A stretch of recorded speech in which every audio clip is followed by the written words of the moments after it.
Hi, everybody. I'm Bill Freeling, fellow at the Foundation, and it's a pleasure to introduce my fellow for this talk today. Michael Jarvis has an A.B. from Rutgers, a Ph.D. from William and Mary. He's a professor of history at the University of Rochester, where he's won one of their big prizes for being a great teacher.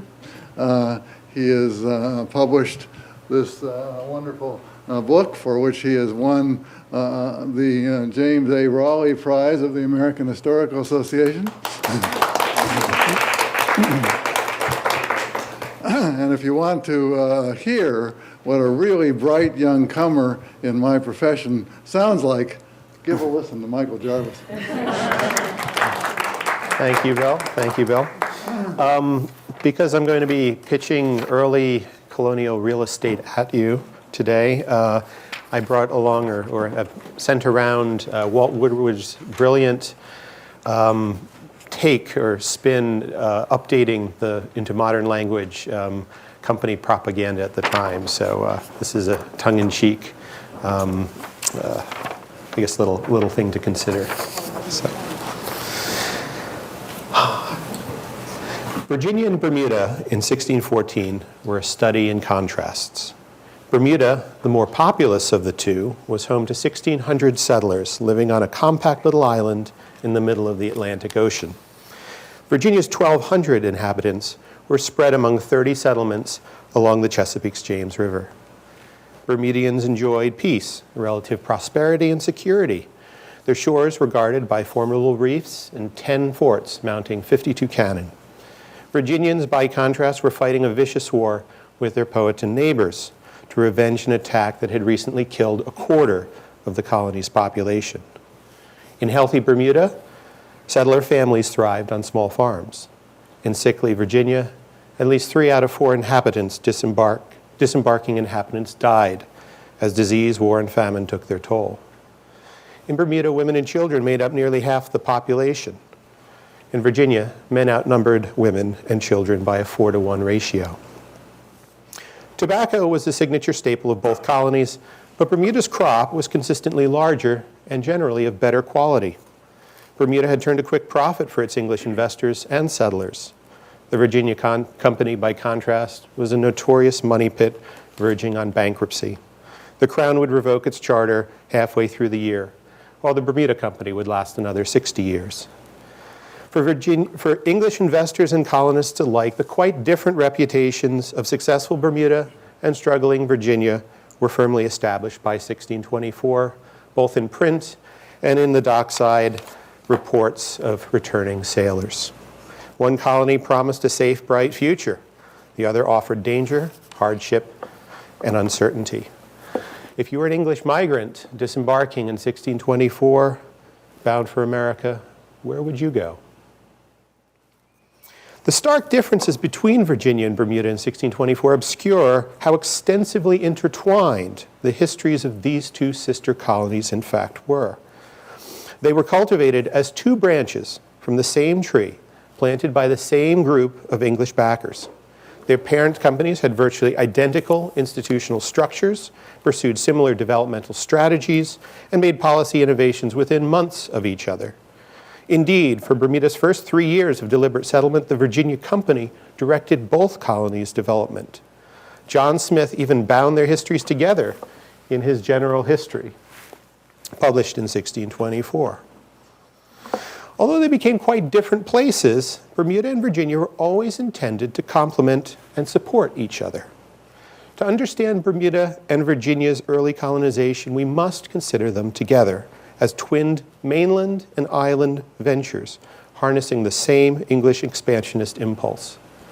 My talk today will first consider the many connections that linked early Virginia and Bermuda. I will then comparatively examine the roots of their divergences in the 16 teens and conclude by noting the enduring links between Bermuda and Virginia that persisted well beyond 1624. Bermuda's colonization owes everything to luck, fate, or providence. Take your pick. Although the island had been discovered in around 1505 by Portuguese mariner Juan Bermudez, more than a century passed before it was deliberately settled. In 1609, the Virginia Company set into motion the chain of events that produced this as it moved to radically expand its mainland venture. Under a new royal charter, company leaders enlisted publicists and Puritan preachers to aggressively promote emigration and investment to the English public at large. And the PR campaign worked. By May, the company had assembled a 9-vessel fleet to carry supplies and 500 new settlers to Virginia. A fleet this size had not been seen since the heyday of Elizabethan privateering.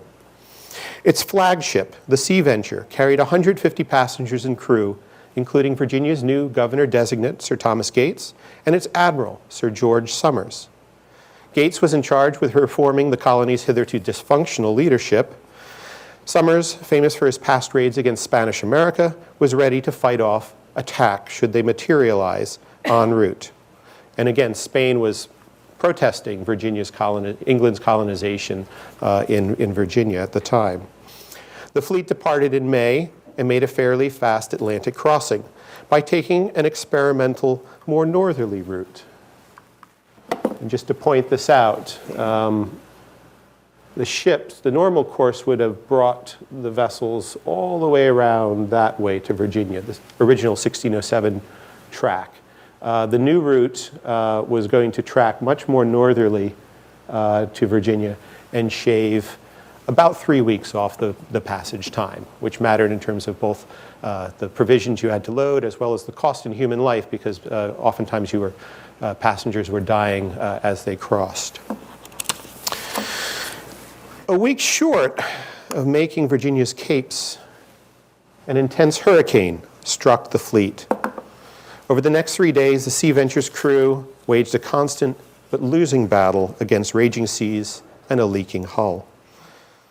Everyone aboard pumped for their lives, but exhausted, most men had given up when Sir George Somers miraculously sighted this on the morning of July 28th. A thin stretch of land on the horizon. Improbable, this tiny island in the middle of a huge Atlantic, and the hurricane put them right next to this island at just the right time to save them. Had they shown up in the middle of the night, they would have wrecked on the reef. Because from where you're standing to the island, you have about 6 or 8 miles of very shallow reefs, and you can see some of the breakers in the lower pictures. So really, quite an extraordinary, lucky event. Somers at once recognized the flat strip on the horizon as the infamous Isle of Devils, the home of storm-conjuring demons. But with his vessel sinking fast, he had little choice but to run his ship onto the rocks near Bermuda's eastern shore. God, it would seem, had spared their lives when all seemed lost, and he had another surprise in store. The castaways discovered that Bermuda, long considered the most dangerous, unfortunate, and forlorn place in the world, was, in truth, the richest, healthfulest, and pleasing land as ever man set foot upon. It was uninhabited. Neither devils nor American Indians lived there, making Bermuda one of Europe's few authentic discoveries in the age of exploration. While they built replacement vessels to complete their voyage over the next 10 months, Gates and Somers also explored the island and inventoried its many advantages as a potential colony: abundant fish and wildlife, ample rain, fertile soil, and a semi-tropical environment. A few easily defensible maritime access points, pearl beds, shipwrecks, and migrating whales offshore, and best of all, no native population to contest English occupation. In fact, Bermuda was so appealing that Gates had to suppress several plots aimed at preventing their departure from the island. When the Sea Venture castaways finally left in May 1610, many did so very reluctantly, and 2 sailors, in fact, stayed behind as semi-voluntary Robinson Crusoes. When Gates reached Virginia 2 weeks later, many of the Bermuda sojourners regretted exchanging their island paradise for a mainland hell. During the terrible winter of 1609-10, Virginia's population fell from 500 to under 100 due to war, disease, and famine. When Gates and his company arrived, they more than doubled Virginia's population overnight. It was fortunate that Gates brought ample food gleaned from Bermuda's forests, beaches, and reefs, since Jamestown's emaciated survivors had none. In fact, a desperate few had even resorted to cannibalism during that terrible winter, digging up bodies from shallow graves and consuming them. James Fort's defenses were in shambles, and Powhatan snipers huddled at the forest fringe to pick off stragglers. 2 Sea Venture castaways died days after arrival. They had survived a tempest and a shipwreck, only to fall to deadly Indian arrows. Seemingly back from the dead, Governor Gates belatedly took charge of a colony on the brink of collapse. The situation seemed hopeless, and Gates decided to abandon Jamestown and leave for England. Only the timely arrival of a 4th supply fleet and Governor Lord Delaware, sent to replace the presumably dead Gates, because he hadn't been heard from in a year, saved Virginia from becoming a second Roanoke. But even with fresh infusions of supplies and soldiers, the situation in Virginia was still desperate. Back in England, the Virginia Company was also reeling from the damage that the tempest had done. But the news of Gates's miraculous preservation, Bermuda's stay, and timely arrival to save Jamestown helped company publicists counter the terrible reports filtering back of the starving time. Throughout the second half of 1610, the company rushed accounts of Gates's wreck and redemption into press that stressed how God had blessed English expansion. 2 printed narratives, which you see here, and William Strachey's widely circulating manuscript account highlighted the many moments of divine intervention visible in the Sea Venture story, and how God had revealed Bermuda to England. I'd also note that William Shakespeare got hold of Strachey's long account and borrowed from it very heavily when he was writing The Tempest. Gates himself returned to England to relate his story, flesh and blood proof that the amazing tale was true. Puritan ministers pressed the public to redouble their commitment to Virginia, stating that God was testing England's resolve in denying Catholic Spain's claim to America. Bermuda was clearly a gift from God. The King of Kings hath kept Bermuda from the King of Spain and all other kings in the world, till now it has pleased him to bestow them upon the English nation. As story and symbol, Bermuda was highly useful. Virginia's leaders further capitalized on Bermuda mania by naming 2 new settlements near modern-day Richmond, Bermuda City and Bermuda Hundred. And fittingly, they were both far healthier than Jamestown. But even as Virginians inscribed Bermuda's name on Chesapeake maps, company leaders intent on colonizing the island moved to discard a name immortalizing an Iberian ship captain.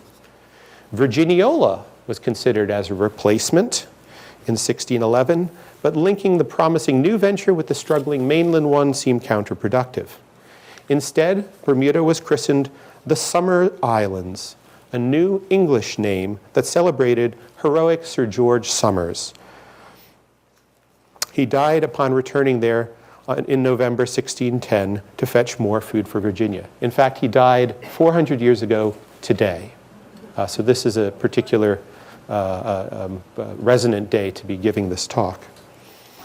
Phonetically, the name also evoked Bermuda's warm climate.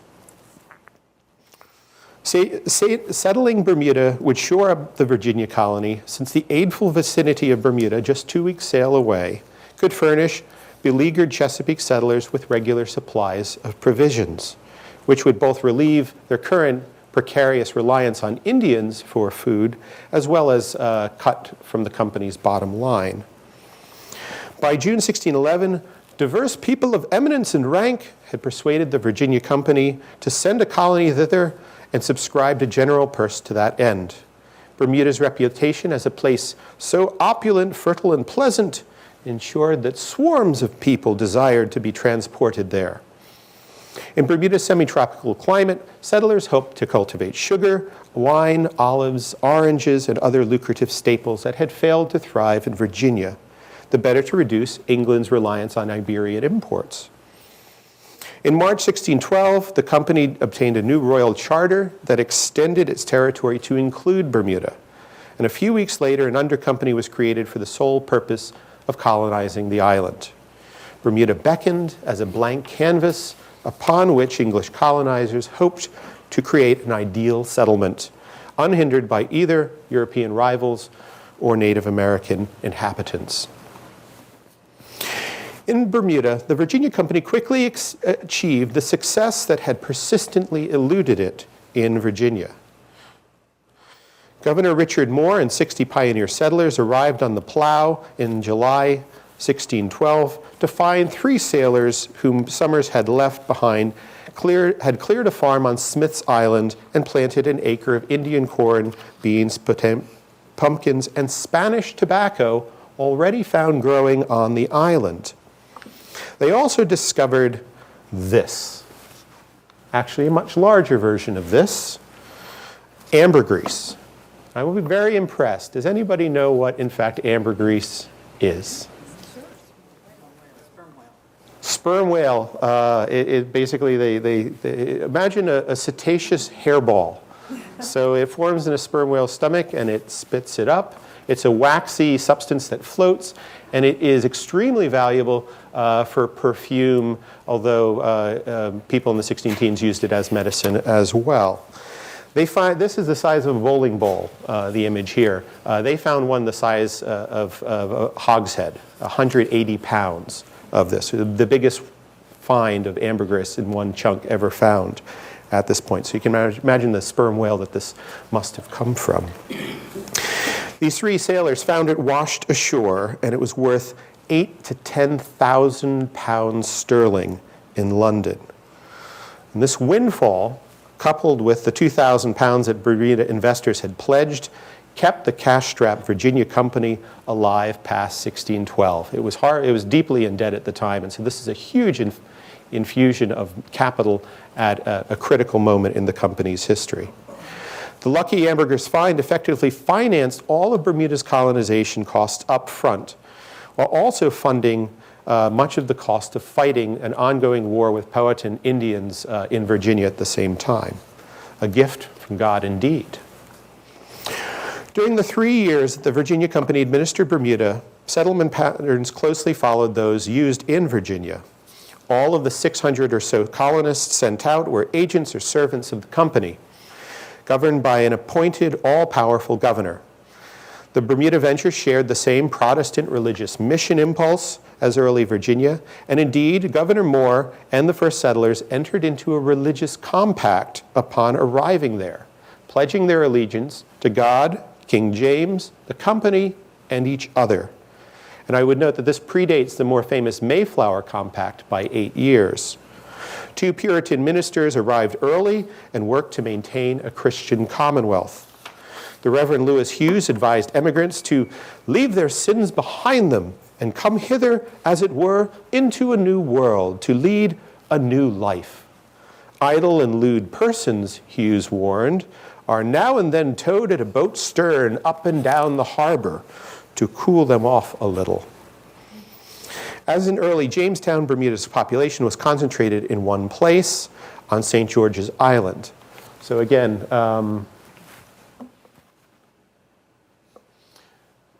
even though Bermuda is about 60 miles long, for the first 3 years, all the colonists were concentrated in these 2 eastern islands.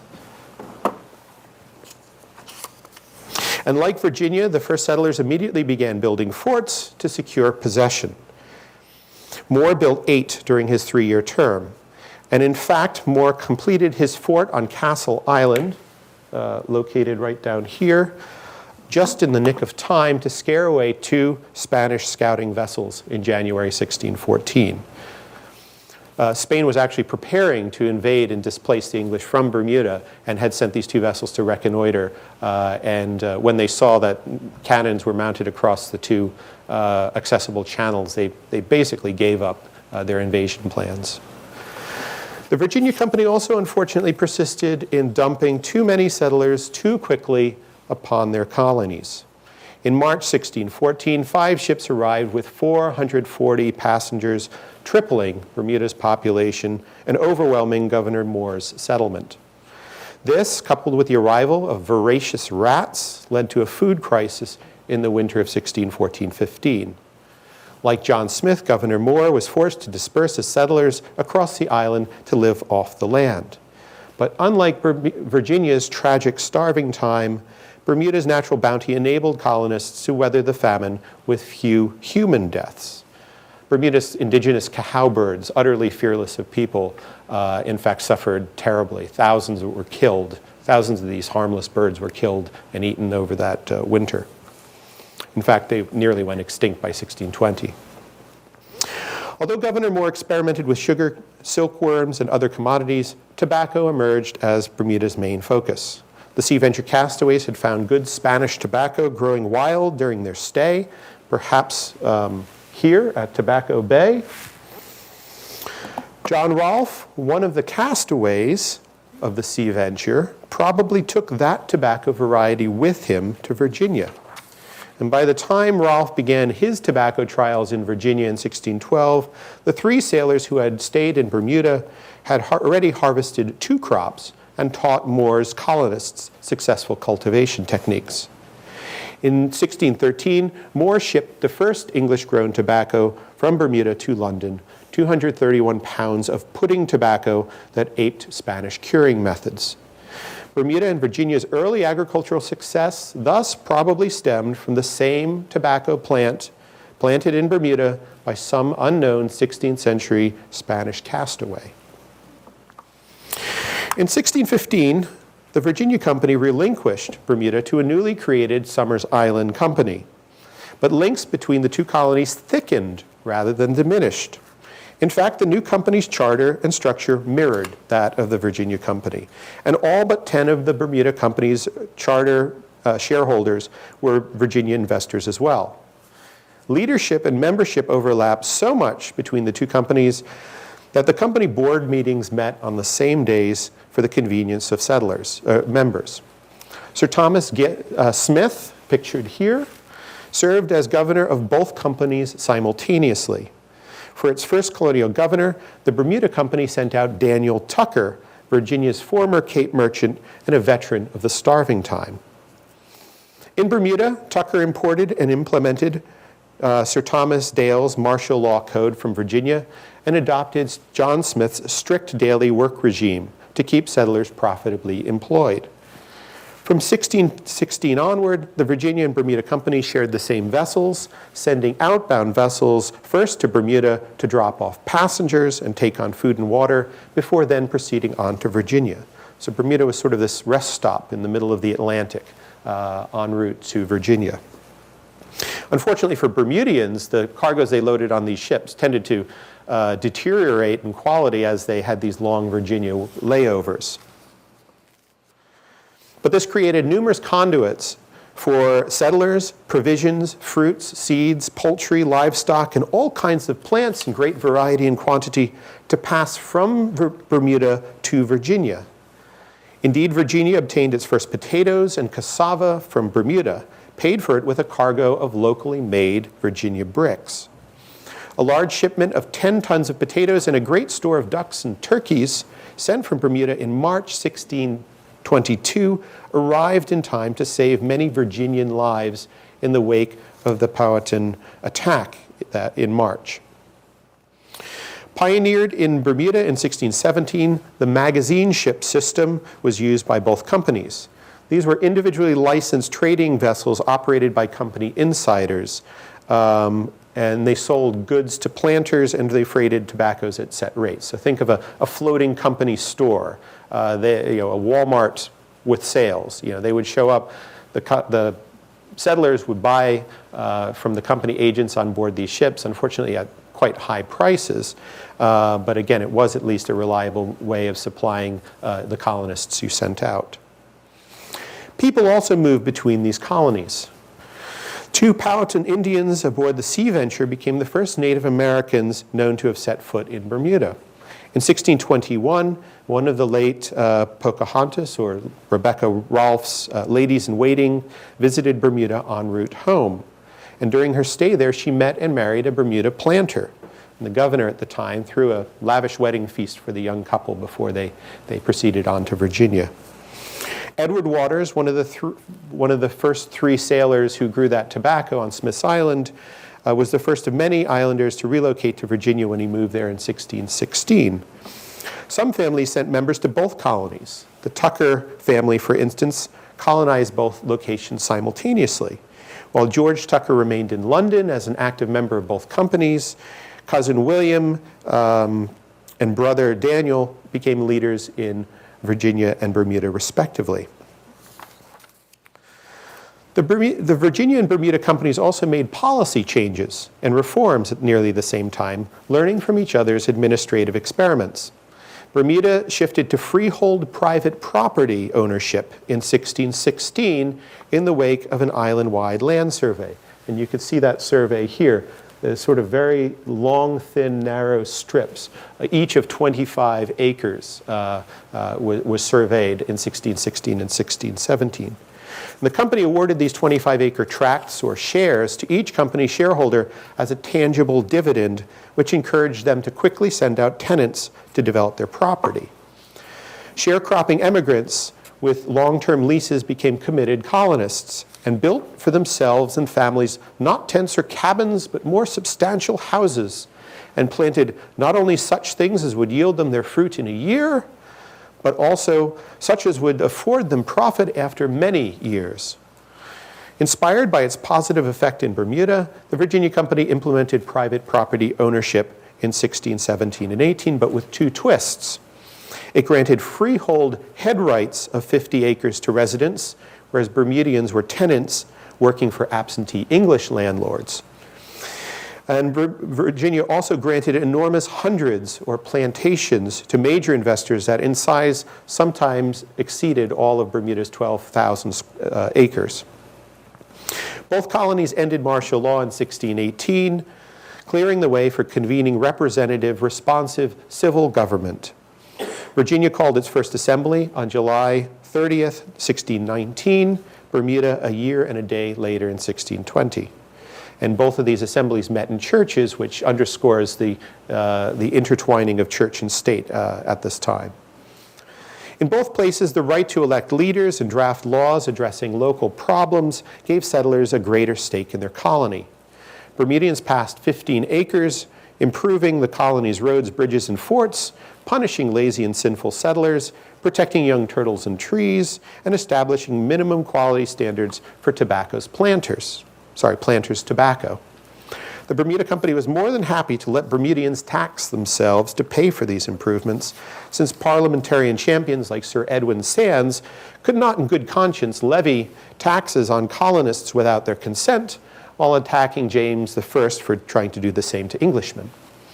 By the early 1620s, both colonies had successfully transferred English ecclesiastical, legal, and political traditions and institutions to American shores more or less intact. And yet, despite these similarities, Bermudians and Virginians lived in societies following diverging paths. Bermuda's lack of a native population was a critical difference in that Bermuda's settlers had sole and secure possession of the island and could immediately get to work clearing land without the constant fear of attack. Women and families deemed it safe to emigrate to the island, and Bermuda Company investors even sent their own kinsmen there. Early Virginia, by contrast, was a war zone chiefly populated by men, many of them soldiers, who justifiably held fast to a siege mentality. Bermudians perhaps feared a Spanish amphibious attack, but they took comfort in their island's treacherous reefs to slow down or derail any maritime strike. The impressive stone forts that Bermuda's third governor, Nathaniel Butler, built also helped them sleep at night. And again, these are really very impressive stone castles, which the ruins of them survive right to this day, 390 years later. And you could see in the middle, the two entrances to the main channels, an invading ship would have to pass at point-blank range right into the crossfire of these 2 different forts, which is why, again, the Spanish quickly abandoned thoughts of attacking Bermuda. In Virginia abounded with creeks and rivers and thick forests, and its geography actually helped Indians ambush travelers and suddenly attack outlying settlements. Bermuda was also far healthier than Virginia. The island's weather ranged from the mid-60s to the mid-80s, with ample rain to provide a year-round growing season. It did not support any endemic disease, such as malaria or yellow fever, and the island soon became a magnet for Anglo-American invalids seeking to recover their health by the mid-17th century. Although Bermuda lacked streams, islanders obtained fresh water from wells dug into the limestone bedrock or by catching rainwater off their roofs. Virginians suffered from dysentery and a host of other diseases due to polluted drinking water and poorly preserved food. And they endured hotter summers, much colder winters, and more frequent droughts at a critical time in climatic history. I think the early Virginia, 1607 to 1612, was the worst drought in something like 770 years. Archaeologists are only now discovering. Consequently, Bermuda suffered much lower mortality rates than Virginia. In 1623, nearly all the 1,600 settlers that the Virginia and Bermuda companies sent to Bermuda were still alive, having cleared and cultivated at least 80% of Bermuda's land. In Virginia, at least 4 out of 5 emigrants died, 1,200 in late 1622 and 23 alone, and so fast that the living were hardly able to bury the dead. Compare the fates of the colony's first arrivals. In 1622, all but one of the 50 or so settlers who arrived in 1612 on the plow were still alive and in Bermuda. Virginia's 1624 muster reveals that only 3 of Jamestown's first 105 settlers could say the same. Radically different death rates affected both company and colony. The Virginia company lost tens of thousands of pounds of investment because the settlers they sent quickly died before their labor could replace supply and transportation costs. Sudden, omnipresent death in Virginia haunted the living, producing great uncertainty, disruption, shattered families, disregard for life, and promoting short-term strategies among settlers. Because Bermuda's settlers lived, the company and individual landlords recouped their expenses and began enjoying profits by the late 16-teens as large tobacco crops of 70 to 80,000 pounds arrived. And this is at a time when tobacco fetched 2.5, 3 shillings a pound prices. Although there were unmarried servants, indentured servants, and even some maids for wives, a majority of Bermudians came in families or formed them soon after arrival. Oh, I just point out here, this is a comparison of Virginia and Bermuda tobacco exports up through 1624. And you could see the value of Bermuda's collective exports is at least twice that of Virginia at the time. Bermuda settlers came in families. They lived and had numerous children, so many that household labor precluded the demand for additional indentured servants by the mid-1620s. Bermuda, in short, became self-sustaining in terms of food and population by 1624, a feat that eluded Virginia for another half-century. Food was probably the chief reason why Bermuda's mortality rates were so low. Working on their own 25-acre farms, Bermuda settlers planted a wide array of plants and harvested 2 crops a year. They developed a rich, varied diet that mixed Old and New World foods: fruits, Indian corn, beans, potatoes, cassava, pumpkin, with palm wine, beef, pork, duck, turkey, turtles, and many types of fish from the island's reefs. Bermudians were avid fishermen and had 100 boats in the water by 1622. A Dutch ship carpenter had wrecked there and trained various English or Bermudian apprentices. So an early boat building and shipbuilding industry also emerged in the colony. Minister Lewis Hughes thoughtfully provided emigrants with a recipe for cassava bread, since English wheat would not grow. Indeed, in terms of the fruits and other American exotics consumed, English nobles would have envied their Bermudian tenants' diets. Although hurricanes and droughts sometimes strained island resources, Bermuda usually produced a food surplus, which it exported to Virginia and later to New England, Barbados, South Carolina, and other English colonies as they started up. But islanders fed themselves and their families first. Bermuda also prospered as a result of its diverse population and early multicultural mixing. The company had one of its ships fetch an African and an Indian from the Caribbean in 1616 to dive for pearls, making Bermuda the first English colony to import black labor. And this sort of goes against Winthrop Jordan talking about this sort of accidental arrival of Africans in white colonies. The company deliberately sent a ship out to bring Africans to Bermuda. 3 more vessels landed at least 50 more black men and women before the first 20 and odd Negroes, as they were called, reached Virginia's shores in 1619. Indeed, Virginia's first Africans were half of a prize cargo taken from a Portuguese Angolan slaver. The other half, 29, were landed in Bermuda. These men and women vitally contributed to Bermuda's success, but it was their knowledge rather than their strength that mattered most. Taken from the Spanish Caribbean and well-versed in growing tobacco, they taught Bermudian planters to cure and roll their tobacco in the Spanish manner. And again, here's a 18th century French engraving that shows the particular tobacco processing that went work, sort of rolling, braiding, and twisting the tobacco in rolls rather than leaving it loose. This was a vital breakthrough since Bermudians had hitherto grown large crops only to see them molder due to improper processing. English landlords placed some of these black newcomers on their own farms and had them teach their white neighbors how to grow and successfully cure tobacco. Hispanic Indians and Africans also taught English settlers to use hammocks, safely process cassava, weave palmetto mats, and use kraals, or fish ponds, to keep fish alive in captivity until needed, all of which improved local daily life. Ironically, just 4 years after colonization began in 1612, the once uninhabited island was home to all 3 races of the Atlantic world.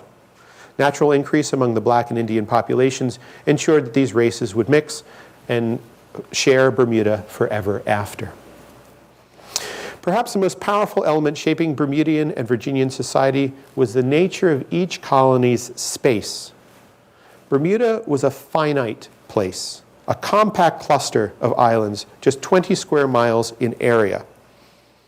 It was mapped and thoroughly explored by Sir George Somers in 1609, so investors and colonists knew exactly what they were getting even before settlement commenced. Virginia, by contrast, was a virtually infinite space.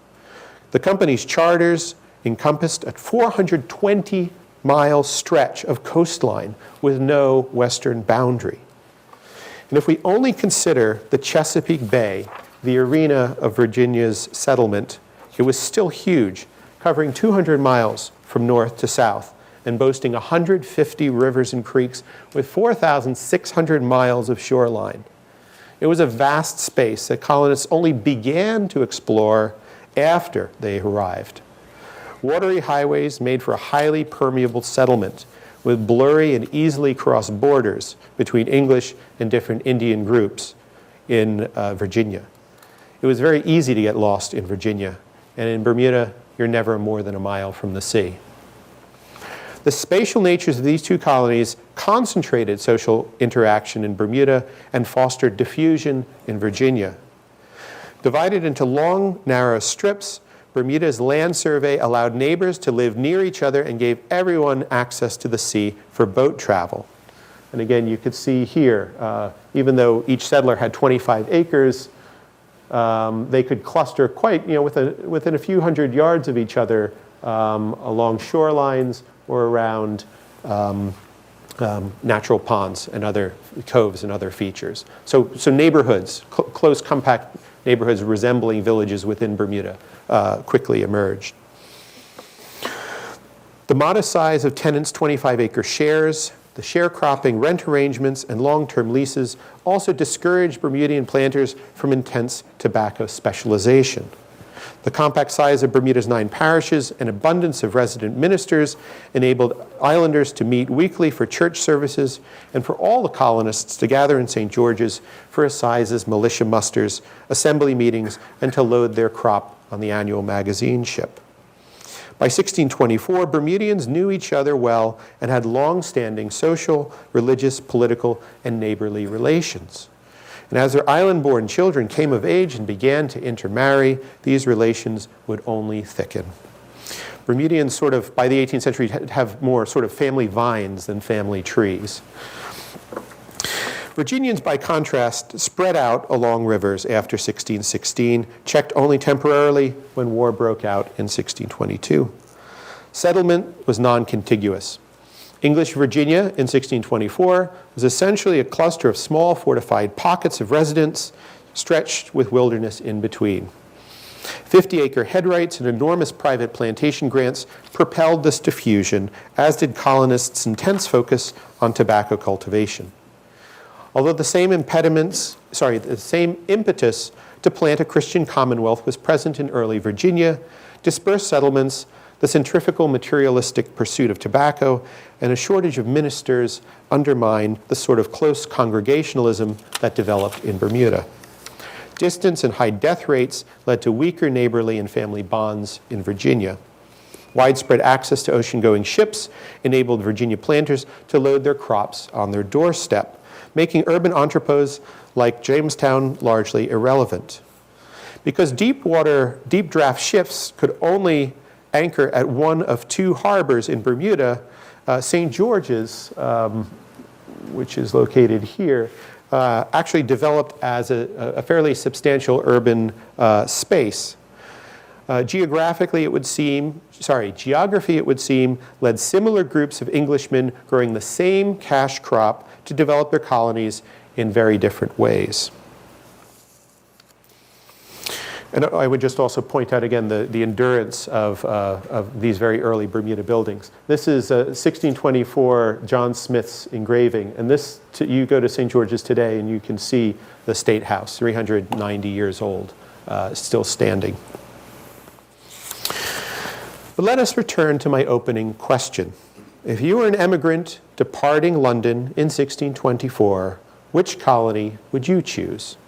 Successful, thriving Bermuda, or struggling, war-torn Virginia? Before you answer, consider the caveat that one finds in the financial disclosures on all mutual fund prospectuses, that past performance is no guarantee of future success. A great historical irony is that the elements that helped early Bermuda succeed, small size, a healthy environment, a prolific population, became long-term liabilities, while Virginia's initial obstacle, too much land, became a magnet for tens of thousands of English migrants who developed and sustained it over the 17th century. By the mid-1620s, Virginians gained the upper hand in their Indian War and began growing tobacco in earnest. In 1624, Virginia's tobacco crop surpassed Bermuda's for the first time, and then climbed into the 200,000 to 300,000 pound range. By 1637, it reached £1 million a year. The consequent collapse in tobacco prices, as English markets were glutted, hurt Bermudians more than Virginians. Chesapeake planters who increased cultivation by planting more acres and buying more servants could still turn a profit from low-priced tobacco. With their tiny shares, Bermudians could not. And most, in fact, gave up on growing tobacco for a time and turned to raising livestock and provisions for export instead. In other words, Bermuda's economy became much more like New England's diversified economy from a route that very much was parallel with Virginia's. Bermuda also quickly became crowded, with little available land and few prospects for ambitious planters, servants whose time had expired, and a large number of island-born children coming of age. Whereas Virginians had plenty of room to spread out, Bermudians began departing the island in the late 1620s on to seek their fortunes elsewhere. Indeed, Bermudians helped to found no fewer than 14 other English colonies before 1770. And again, you could see them all laid out here with their dates of Bermudian emigration. Indeed, in 1634, two ships carried 205 Bermudians to Virginia. Most settled in Lower Norfolk and the Isle of Wight counties, where they joined other Puritan-inclined settlers pursuing diversified agriculture. A half-century later, as Bermuda shifted from an agricultural to a maritime focus, emigrant islanders helped to establish what would become Virginia's largest seaport in Norfolk and filled the ranks of its leading merchants. Others moved to new startup port towns like Smithfield and Fredericksburg. Mallory Todd, a Bermudian immigrant arriving in the 1760s, actually made Virginia hams famous by mass marketing them throughout the Atlantic and bringing Bermudian Turks Island salt to Virginia to cure all those hams. Perhaps Bermuda's most impressive emigrant was St. George Tucker, matriculated at the College of William and Mary in 1772, and he became an ardent patriot during the American Revolution. Besides keeping links between Virginia and Bermuda open during the war, thereby helping both places weather the conflict, Tucker was one of the early republic's leading intellectuals, pioneering the Americanization of common law, editing William Blackstone's treatise, and in 1790 proposing an ambitious scheme for gradually ending slavery in Virginia. And because I'm in Charlottesville, I would also throw in his cousin, George Tucker, who became actually one of the early republic's leading, I guess one of the first economists, and a professor here at UVA. So although the sister colonies early developed distinct personalities, as sisters do, and I have 2 daughters, so I know, they remained close and had much in common. And though 2.5 centuries ago they parted ways politically, and Bermuda thereby ascended to the designation of being the oldest colony in the British Empire as a result, Virginia and Bermuda still remain closely linked through their shared past. And we need to see them together to understand them separately. How Bermuda sustained Virginia with food and experimental crops. How Bermuda's success with private property to better motivate settlers led Virginia investors to do the same. And how Virginia's martial law helped Daniel Tucker reform Bermuda settlers grown soft during a leadership vacuum. But the most astounding link is that ambergris find in 1612. The lucky find of 3 Bermudian beachcombers almost certainly saved the Virginia Company from collapse. Considering the terrible loss of life produced by a genocidal Indian war among the multitude of criminally ill-equipped settlers that the Virginia Company dumped on Virginia between 1614 and 1624, one actually almost considers would it have been a mercy and in fact better had the Virginia Company failed, had this ambergris not been found. Many more people, fewer lives would have been lost. But then we would be talking about a very different America. Thank you.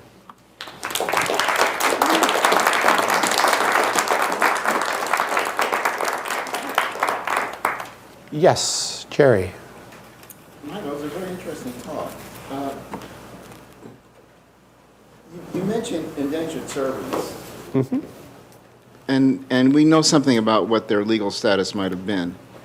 But I'm curious about what you know about the legal status of the Africans who were introduced in 1616 and over subsequent years. How were they? Did they have a position that was codified legally or what? What do you know about them?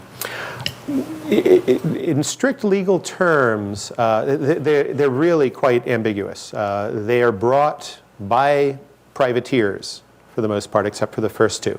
And so they are considered prizes. They're considered property. And they are either claimed by the company and are essentially their labor is bound and directed by the company, or by the Earl of Warwick, who's this Puritan pirate is the best way to think of him. He's sort of attacking Spain for the greater good of Protestantism and getting rich at the same time. And he is putting these sort of prize black men and women who are landed on his own shares to work. They're clearly bound. Their labor is not their own, even though they are placed autonomously on some of these shares. So they're not living in a white household being directed by, in fact, they're in fact teaching their white tenant neighbors what to do. But the notion of whether this is for a period of 5 years, which was the typical white indentured servitude period for the early settlers, is not clear. It's only in the 1620s and 30s that you start to, when you get these early arrivals being transferred between individual planters, that you see sometimes 19 years, sometimes life, sometimes 99 years being set as the term of their indenture. The term life only appears in sort of a legal indenture transferring a black girl, I think in 1637.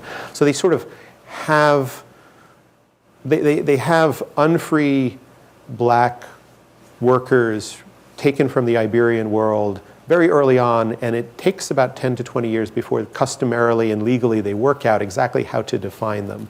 And believe it or not, by custom, inheritance passed on through the mother's status is taken for granted, but it's actually not set in law, designated, set in law until 1762.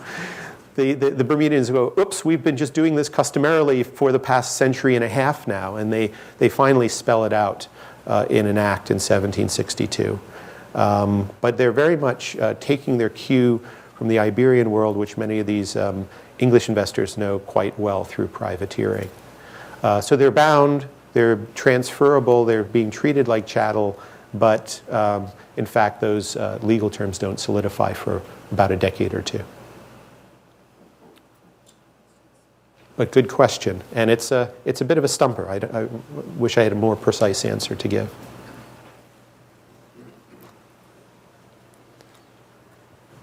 Right, very rich and full of begged questions. So at the other end, why did Bermuda did not join Virginia in the early revolt against in the American Revolution? The Crown? Yeah. Bermuda is actually the only non-rebelling colony to send a delegation to the Continental Congress. Bermuda approaches this war in 1775 scared to death because they can't feed themselves anymore. They build ships, they send men to sea, they connect, they make all their money connecting the Caribbean and North America, and their two chief business partners are now at war with each other, and all importation or food exports to Bermuda are banned as of, I think, September 1775. And Bermuda's going to starve, and they think our slaves are going to revolt, and so they send this delegation to the Continental Congress to ask for an exemption from this. And they say, we would love to be the 14th colony. We have cousins in every American port. We're sympathetic to your side, but the Royal Navy will invade us in a heartbeat, and our forts are not going to stop the frigate from entering the harbor and pounding St. George's Flat. So Benjamin Franklin says, and actually St. George Tucker also volunteers, that there's a large magazine under very slender guard. There's 100 barrels of gunpowder sitting in St. George's. And Ben Franklin says, well, if you were to provide war material that we need, then let's talk. And about a month later, in August 1775, unknown Bermudians break into the powder magazine, roll the gunpowder across the governor's back lawn, load it onto some American ships, and it goes off to actually help Charleston repulse British invasion in early 1776. And no sooner does this happen than the Continental Congress not only exempts Bermuda from the ban on food, but also absolves American privateers from capturing Bermudian vessels. And so Bermuda is technically loyal, but it is trying to be as neutral as possible and actually aids and abets the American Revolution, the revolutionaries' cause, certainly for the first 3 or 4 years of the war. And actually, I would argue the most important thing they bring to America is salt, not gunpowder. They bring it up from the Caribbean, and I mean, America has an agricultural economy, all that livestock that needs salt to be preserved each year. And salt prices go through the roof. There's salt famines, there's riots in Virginia counties as people can't get their salt. And Bermudians provide this really very necessary commodity that averts internal civil revolts of backcountry people against the revolutionary leadership, especially in Virginia. So they would like to be the 14th state, but as an island, they're just too vulnerable. Are some of those old original lot lines still down there in Bermuda? It is absolutely amazing. If you fly into Bermuda, and again, you can see the whole island from the plane, you will literally see these lines that Richard Norwood laid down 385 years ago. They're still very much visible on the horizon, because some properties will get very intensely developed. You'll see lots of white houses, and then next to it you'll have a park, and it's just a green strip, which is relatively undeveloped. And the road systems also will, these north-south little paths and alleys will be there. So in terms of, I guess, an enduring, cartographic endurance, Norwood's survey is still very much alive and with us today in Bermuda.